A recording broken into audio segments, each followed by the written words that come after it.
Well, it was bound to happen. The honeymoon is over.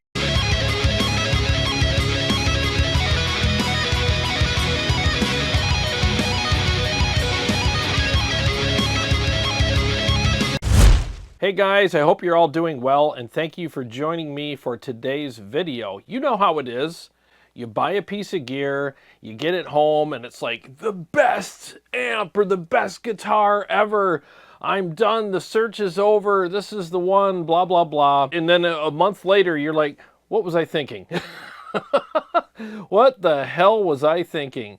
How did I ever like this amplifier? It's got all these issues, and it just doesn't sound right, and I must have had a brain fart the day I bought this thing.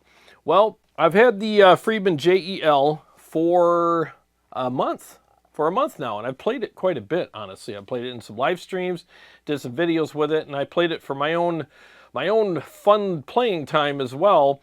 And so I think I've had it long enough and played through it long enough to know that the honeymoon is over. Is that a bad thing? No, it's actually a good thing, because now you can take a more realistic look at the amplifier and just go, do I really like this, or am I just caught up in the excitement? So let's go ahead and do some riffs with it now, and then after that I'll explain to you the settings that I've changed on it, and I will also tell you what I think of it now after the honeymoon has ended. So let's go ahead and listen to it.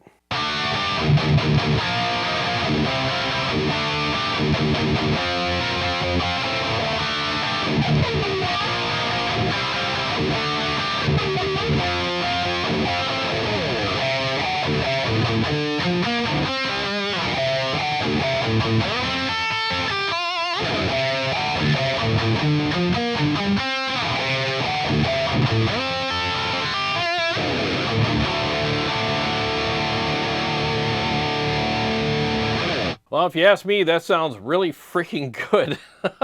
I really like the voicing and clarity of this amplifier, and it has enough gain even for idiots like me.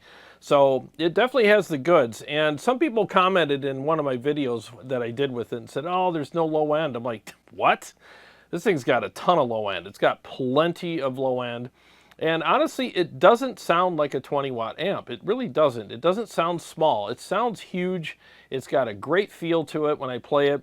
Takes a boost like a champ, and the best boost, in my opinion, for it is the Mud Killer. I think it sounds great with it. And the master is also at 5.5, which is top dead center.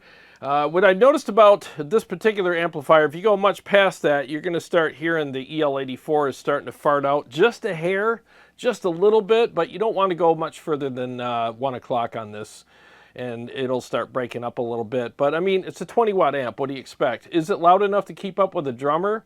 I think so. Unless the drummer is just beating the living shit out of his drums, it should keep up with the drummer just fine.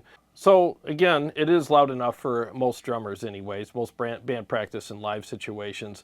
But the one thing I don't like about the 20-watt amps is the EL84s. I wish companies would switch to something else. I know that the Soldano, what I like about that, it's got the 6V6s, and it's got more headroom in my opinion, but I still really enjoy the JEL. It's loud as hell down here, so I can tell you right now it's got to be pushing almost 100 decibels down here right now, so it's plenty loud. So unless you're trying to blow the roof off your house, this thing is just fine. I really like the clean channel as well. Let's revisit that real quick.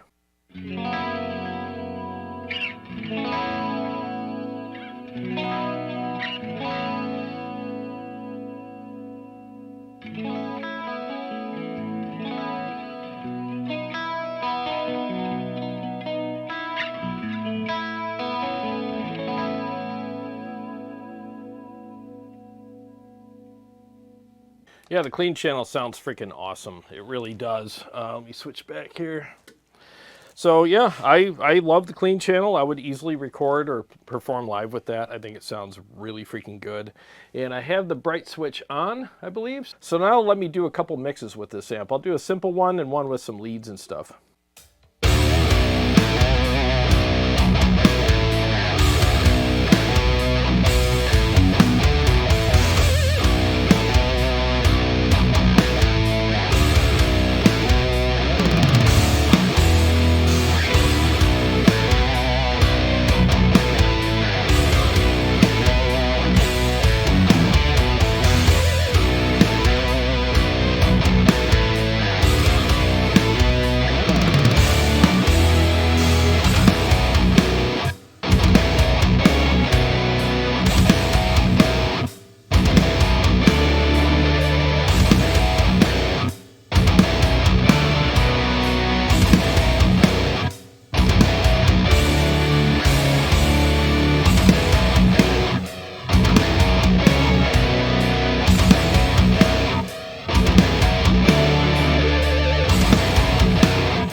Well, I think it sounded really good in both mixes. And in fact, when I started doing the solos, I found out in a couple of earlier takes that I had to bring the treble back down to 1 o'clock. It was a little high, especially when I stepped on the wah and, you know, had the wah full tilt. It got a little screechy, so I'm like, well, maybe I should back that back down again.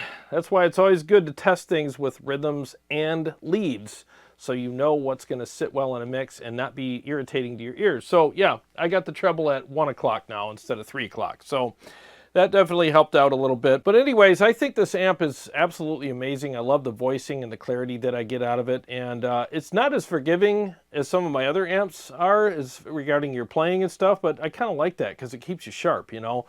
And it really does sound good. And the feel is really good as well, especially when you engage the sat switch. That really helps out quite a bit.